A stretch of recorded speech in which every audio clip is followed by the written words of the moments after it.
This man buys a plane ticket every single day, but he never actually boards the flight, instead anxiously waiting in the terminal watching TV, until this particular day when the sports channel host suddenly collapses, and as the camera cuts to the game, everyone at the venue drops to the ground too, making him immediately realize he needs to get on a plane and leave right now. Without hesitation, he knocks down the security guard, grabs his rifle, and charges toward the boarding gate like a madman while surrounding passengers thinking he's a terrorist, starts screaming in terror.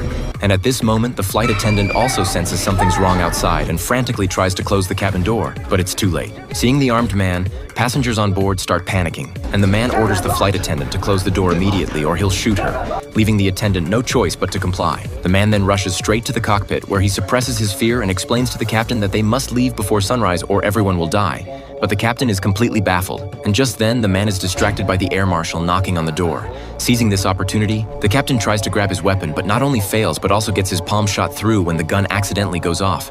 Now with the captain injured and only able to use one hand, making it impossible to fly the plane alone, and with the co-pilot nowhere to be found, the man has no choice but to curse and return to the cabin, asking if any passengers know how to fly a plane, when a woman named Kelly raises her hand saying she can fly helicopters. And so, under the man's hijacking, the plane slowly leaves the ground, with the man ordering the captain to keep flying west since that's where the sun sets. And once the flight stabilizes, the captain asks what he means by sunrise equals death, and Raymond explains he's a NATO Army major who accidentally overheard a secret meeting among organization leaders saying the sun has mutated and any living thing exposed to its rays will die. Even hiding inside buildings won't help. And the fact that all those athletes suddenly collapsed on live TV proves this point. So now the plane must race against the sun, staying in darkness, or they're all dead for sure. But neither of them believes the major's story, thinking he must be crazy. Just then, the passengers sense something's wrong and start getting restless. To avoid unnecessary trouble, the major holds up his gun to quiet everyone down. But at that moment, a man catches the major off guard and snatches his gun,